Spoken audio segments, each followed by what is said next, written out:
Assalamualaikum warahmatullahi wabarakatuh. Saya Natasha Febriana. Kali ini saya akan menjelaskan tentang wawasan dasar profesi. Yuk, kita langsung mulai aja. Nah, yang pertama itu ada pengertian dan kriteria profesi. Nah, kata profesi sendiri diambil dari bahasa Latin profesio yang memiliki dua arti. Yang pertama ada ikrar atau janji, dan yang kedua adalah pekerjaan. Menurut Nur Salim, profesi bukan hanya sekedar pekerjaan, melainkan sebuah vokasi khusus yang memiliki ciri, tanggung jawab, dan rasa kesejawatan.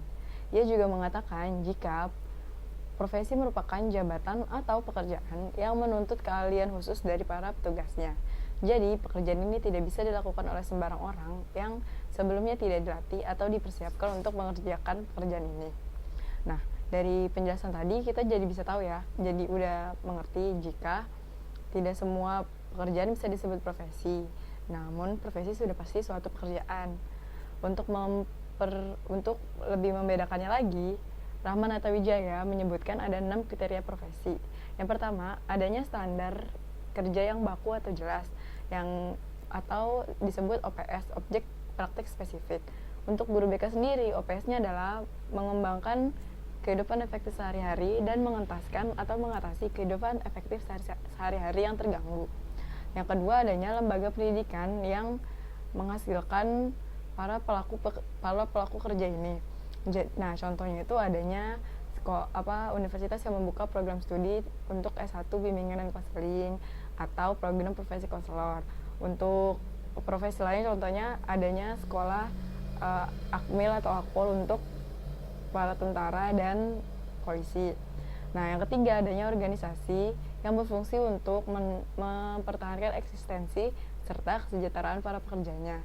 Nah, kalau di BK itu atau contohnya tuh APKIN, Asosiasi Bimbingan dan Konseling Indonesia, atau contoh lainnya ada Ikatan Dokter Indonesia. Nah, yang keempat adanya etika dan kode etik yang mengatur perilaku para pekerjanya dalam menjalankan tugas. Nah, ini merupakan sebuah acuan atau batasan-batasan yang mengatur gimana nih perilaku para petugasnya dalam mengerjakan profesinya tersebut. Nah, kalau di BK sendiri ada kode etik dari APKIN tadi. Nah, yang kelima adanya sistem imbalan terhadap jasa. Jadinya nanti akan diatur imbalan sesuai jasa yang diberikan oleh profesi tersebut. Dan yang terakhir adanya pengakuan dari masyarakat. Nah, ini bisa berupa pemanfaatan layanan dari profesi tersebut. Yang kedua adalah profesi yang bermartabat, terdiri dari 3 hal. Yang pertama adalah pelaksanaan bermandat. Jadi, para pelaksana atau petugas dari profesi tersebut adalah orang-orang yang bermandat untuk melakukan profesi tersebut. Biasanya telah menempuh suatu pendidikan. Nah, untuk guru BK sendiri minimal telah menempuh pendidikan S1 bimbingan dan konseling. Yang kedua adalah pelayanan yang bermanfaat. Jadi, profesi ini layanannya harus memiliki kebermanfaatan bagi masyarakat. Dan yang terakhir adalah pengakuan dari masyarakat dan pemerintah.